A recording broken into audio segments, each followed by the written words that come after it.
Interrumpimos nuestra transmisión habitual para presentar una reseña de los sucesos que han conmocionado a la opinión pública. En este día, dos desastres naturales han sacudido nuestro continente.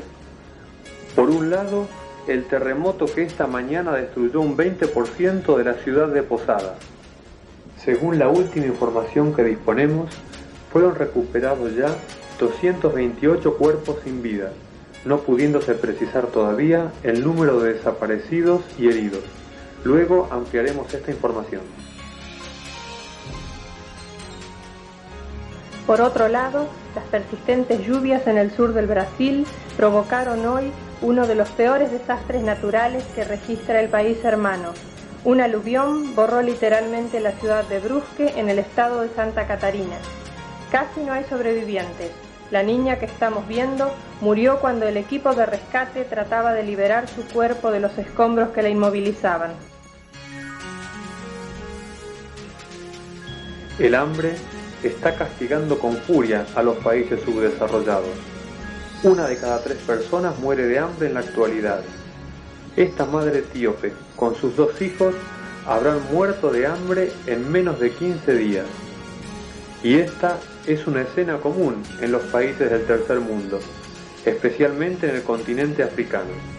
También nuestro continente está siendo duramente castigado por el hambre y la pobreza. Especialmente los países latinos estamos soportando una situación que desconocíamos hasta este tiempo. El comando palestino que había secuestrado el avión israelí cortó drásticamente la angustiante espera, cuando esta tarde, a las 17 horas, un grupo especial del ejército israelí trataba de acercarse a la nave. Los terroristas la hicieron estallar. Todos murieron. Un total de 150 personas entre los pasajeros, la tripulación y los piratas aéreos. Las Naciones Unidas intentan detener la interminable guerra entre Irán e Irak. Recordamos que hace una semana se decidió establecer en la zona fronteriza de las dos naciones una pequeña fuerza que se consideraba de alto poder persuasivo. Esta fuerza estaba constituida por un aeropuerto militar y unidades aéreas de última generación. Personal militar de 7 naciones integraban esta fuerza de paz, pero recordamos que solo 3 días después de comenzado el operativo de asentamiento, el aeropuerto fue atacado por camiones bombas conducidos por comandos suicidas iraníes. Las instalaciones del aeropuerto fueron inutilizadas y varias naves destruidas. 12 miembros de la Fuerza Internacional perdieron la vida en este infierno. Se decidió entonces intervenir masiva y definitivamente en el área, bloqueando totalmente la zona fronteriza mediante la creación de lo que hoy conocemos como zona de paz. Dicha zona está custodiada por 25.000 efectivos que en nombre de las Naciones Unidas garantizarán la paz en esta convulsionada región. Los jefes de Estado de la Unión Soviética y Estados Unidos firmaron hoy un tratado de paz en Moscú. Es la primera vez que las dos superpotencias logran un acuerdo tan completo. Por fin la paz será una realidad en nuestro planeta. Se abre una nueva era ante nuestros ojos. Además se decidió una operación conjunta en la que 4 astronautas, 2 rusos y 2 norteamericanos, llegarán a Marte en la máxima aventura espacial programada por el hombre. No dejamos de asombrarnos por los avances logrados por la ciencia en favor de la humanidad. Por otro lado, importantes acuerdos religiosos se están firmando en los Estados Unidos. Estos trascendentales acuerdos terminarán con las diferencias sectarias que carcomen nuestra sociedad desde los tiempos de la Reforma Protestante y nos auguran un futuro de paz y unidad para todos. Complementando este tema, se aprobó hoy el Decreto Nacional de Descanso Dominical, unificando así los criterios sobre este tema. Sin duda, es un importante paso hacia la unidad nacional. Faltan aún detalles sobre su aplicación y alcance que se darán a conocer próximamente. El propio presidente norteamericano expresó su conformidad con la actitud del Poder Legislativo argentino, al decir esta tarde en la conferencia de paz en Moscú que los pasos iniciados por Estados Unidos y ahora seguidos por la Argentina en cuanto a la ley dominical debían extenderse a todas las naciones.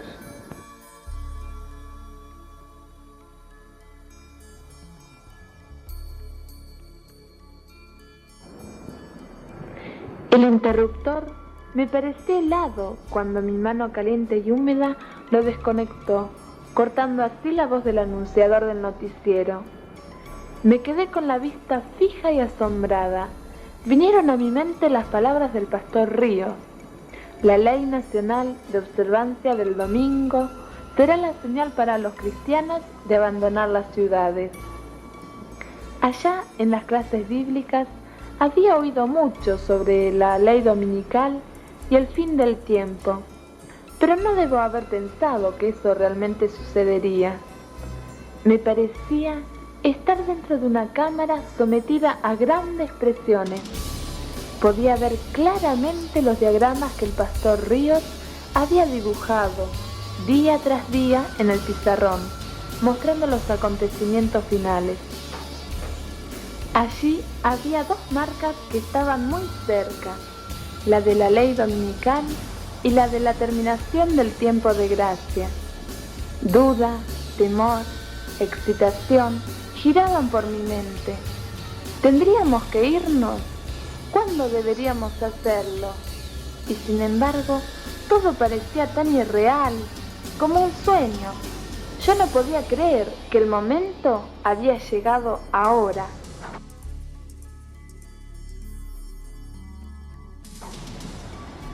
A la hora de cenar, me senté en silencio, deseando que alguno mencionara la aprobación de la ley.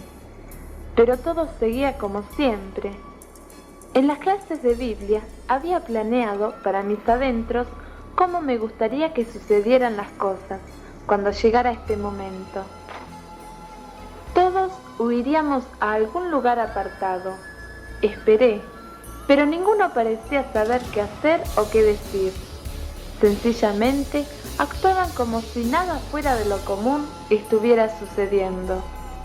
Finalmente, incapaz de permanecer en silencio por más tiempo, les pregunté si se habían enterado de la aprobación de la ley dominical. Lucho, mi hermano, quedó desconcertado. No podía creer lo que yo acababa de decir. Pero mamá dijo que no nos preocupemos, que era solo otra señal de que el fin se estaba acercando. No podía creer que mis padres permanecieran indiferentes ante un suceso de tanta importancia. Entonces, pregunté si recordaban lo que significaba la ley dominical.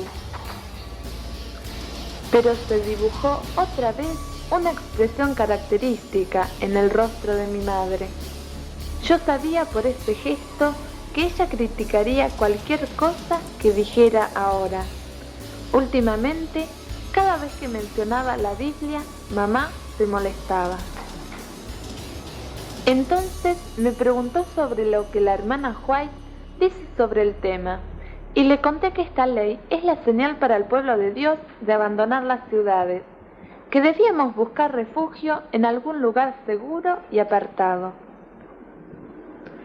Mamá me preguntó irónicamente si tendríamos que ir a alguna selva para escondernos. Su reacción me sorprendió. No atiné a responderle cuando Lucho salió en mi defensa, sugiriendo que vayamos al sur, que allí había lugares donde podíamos escondernos por semanas. Nuestras miradas se cruzaron con mi hermano. No me había dado cuenta de que él estaba realmente interesado. Siempre me había parecido muy niño y despreocupado, pero en esa rápida mirada pude comprender que realmente le importaba. La conversación cesó, pues el silencio frío e indiferente de papá y mamá nos dejaron sin deseos de continuar.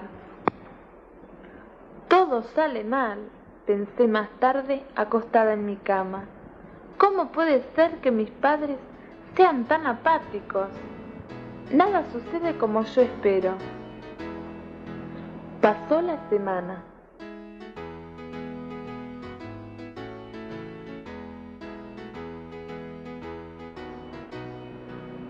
Llegó el sábado.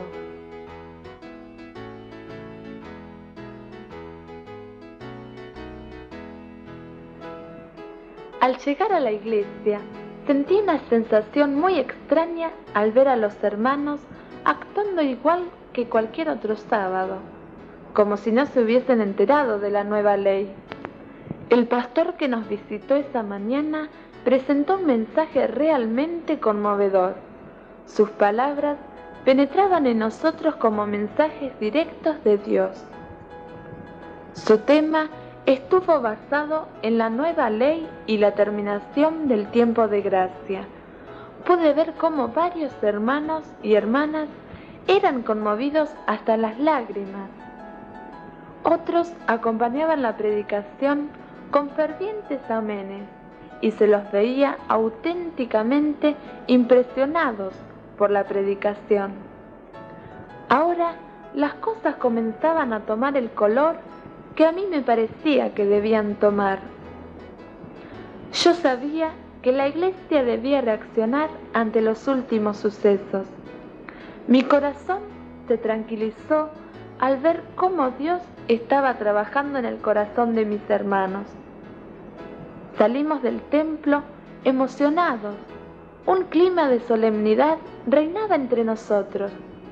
Me sentí feliz de que todos se concientizaran de la hora que estábamos viviendo.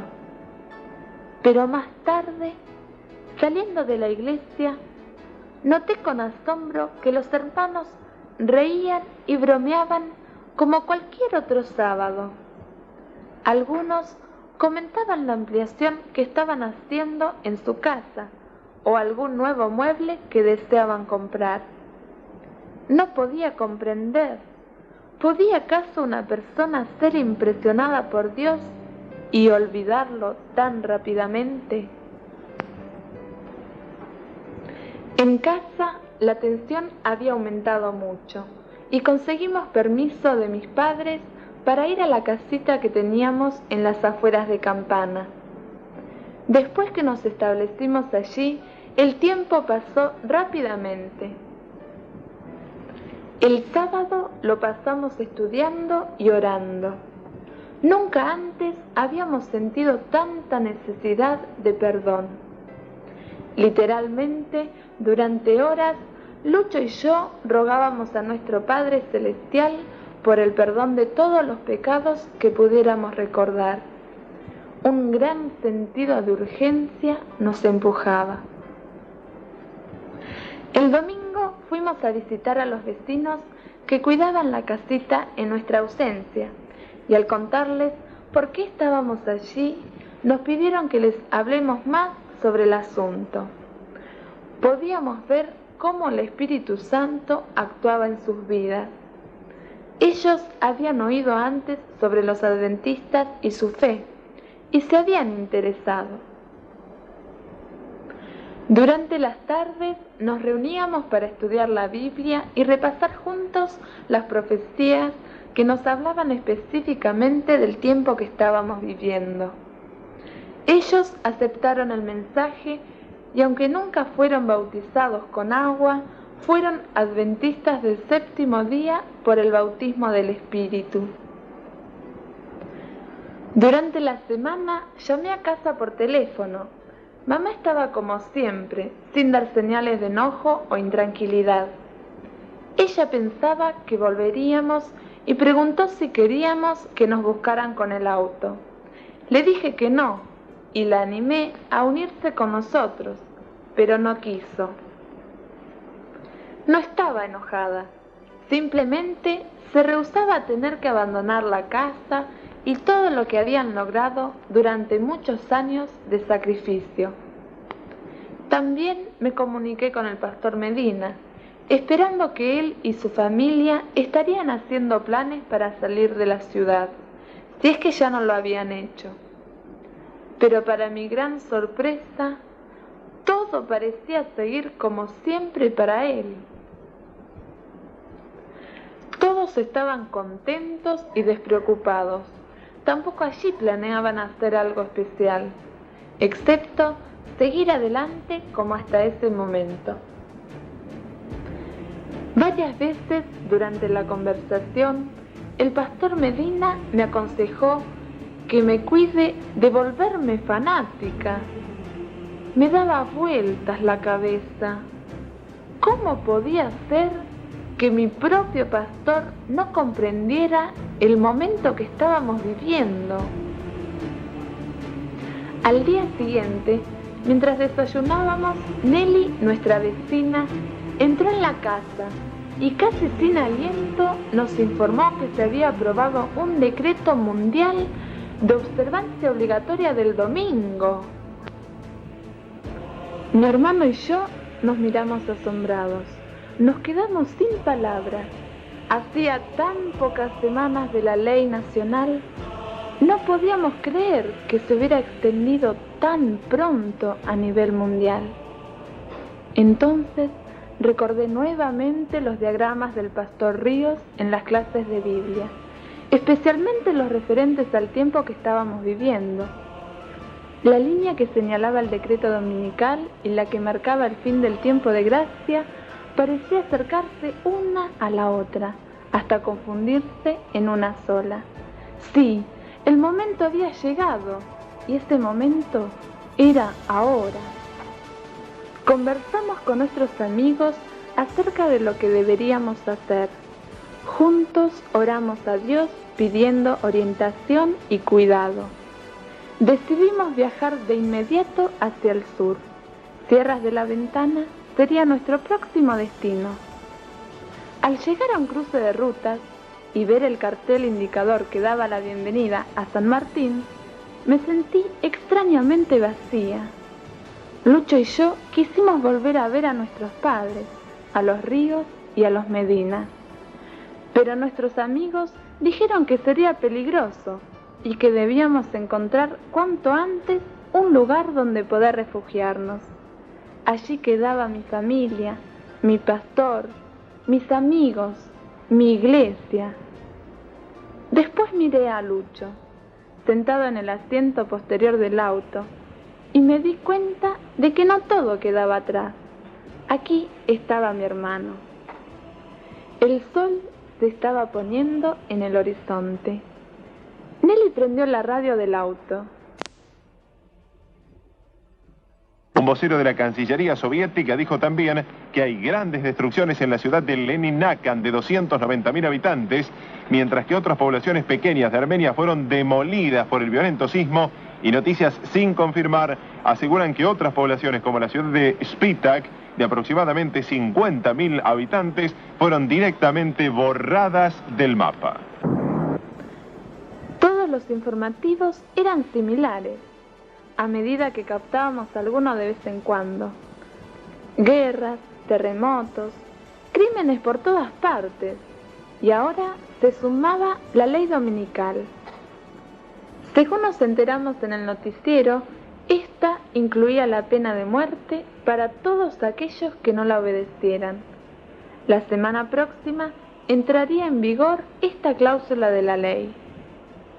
¡Qué alivio sentíamos por haber salido en forma inmediata de la ciudad! Sentada en el asiento posterior y con la vista en el pueblito que estábamos atravesando, me puse a pensar.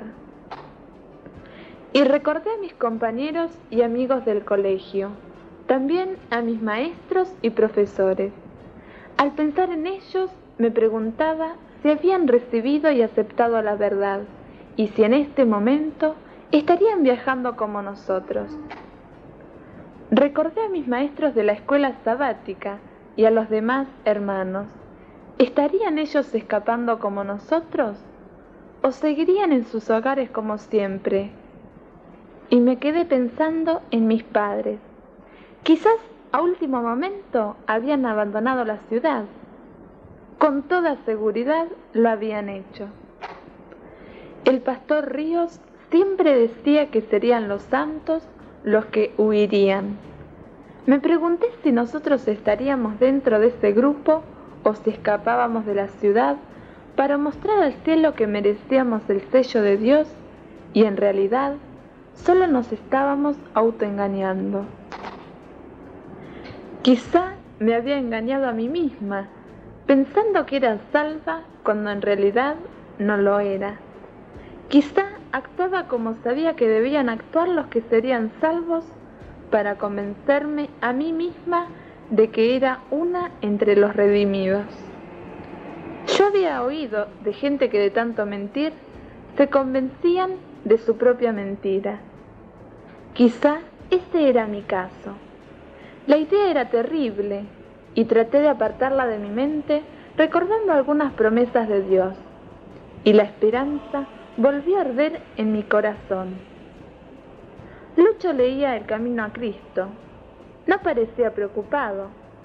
Pensé entonces cuánto había crecido en estas últimas semanas. Qué maduro parecía ahora. De pronto se dirigió a mí y me mostró un párrafo donde decía que debemos creer en las promesas de Cristo. Él dijo que nos protegerá y debemos confiar en que lo hará. Estábamos llegando a las tierras. Paramos en una estación de servicio porque se había acabado la nafta y nos bajamos para relajar un poco a nuestros miembros. El encargado de la estación de servicio no quiso vendernos nafta porque nosotros no teníamos la autorización para poder comprar, y al darse cuenta de que éramos adventistas, fue al teléfono y le oímos llamar a la policía. Escapamos de inmediato y le pedimos a Dios que nos ayude. Aunque no teníamos combustible, el auto funcionaba perfectamente. A los pocos minutos, mientras escuchábamos el noticiero, casi no podíamos creer lo que oíamos. Describían a nuestro auto y, refiriéndose a nosotros, nos identificaban como peligrosos fugitivos. ¿Cómo podía suceder algo así en Buenos Aires? Entonces Guillermo, nuestro vecino, detuvo el auto y nos dijo que debíamos separarnos, que era peligroso seguir juntos. Nosotros no quisimos, pero él insistió. Bajamos en una calle casi despoblada y estuvimos unos minutos en ese lugar, hasta que decidimos caminar hasta salir completamente del pueblito, rumbo a la sierra. Entonces escuchamos la sirena de un patrullero. A la carrera nos dirigimos hacia una casa deshabitada que estaba a pocos metros del camino. Allí permanecimos hasta que la sirena dejó de oírse. Entonces seguimos nuestro camino. Estaba oscureciendo. Salimos del pueblito y caminamos por una ruta que parecía no tener fin. Las tierras parecían cada vez más lejanas. Llegó la noche y seguíamos caminando. Yo estaba totalmente agotada, pero Lucho no quería detener la marcha. Teníamos miedo. Cada vez que se acercaba a un auto, nos tirábamos al piso y después corríamos y corríamos. Pasamos toda la noche así. Estaba exhausta. Casi no sentía mis piernas. No sé cómo pudimos resistirlo. Por fin llegamos a la sierra. Nos apartamos unos cuantos metros de la ruta y nos detuvimos un momento para descansar. Pero nos quedamos profundamente dormidos. Cuando me desperté, el sol ya estaba saliendo. Entonces desperté también a Lucho y juntos leímos algunas promesas en la palabra de Dios. Jehová es mi ley y mi protección. ¿De quién temeré? Jehová es la fortaleza de mi vida. ¿De quién he de atemorizarme?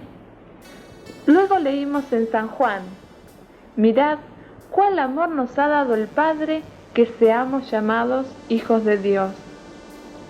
Nos sentimos reanimados, con nuevas fuerzas para seguir. Continuamos internándonos en un bosque. El paisaje que nos rodeaba era hermoso. Por un momento, hasta olvidamos el motivo de nuestra presencia en ese lugar.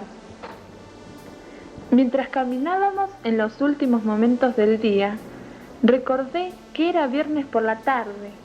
¡Sábado! ¡Qué rápido había pasado esta última semana! Decidimos hacer un alto para dar gracias a Dios por su protección.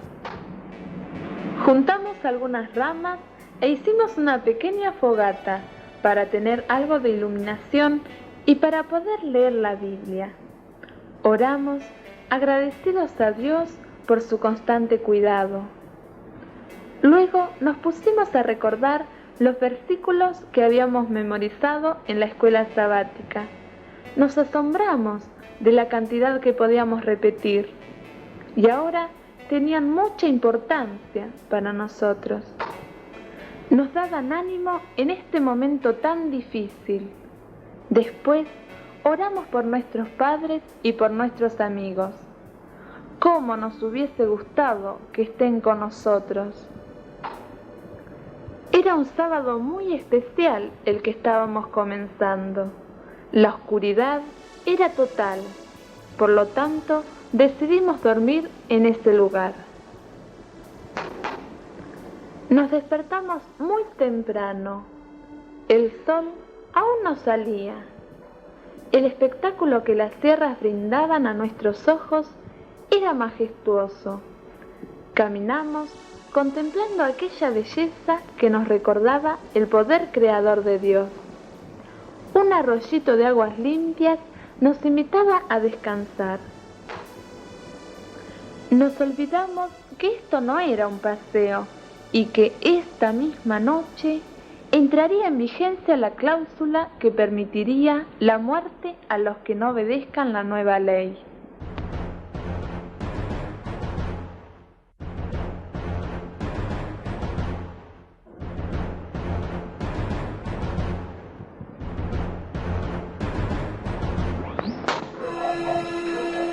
Lucho y yo no nos dimos cuenta, pero nos estaban observando. Dos hombres estaban vigilando nuestros movimientos.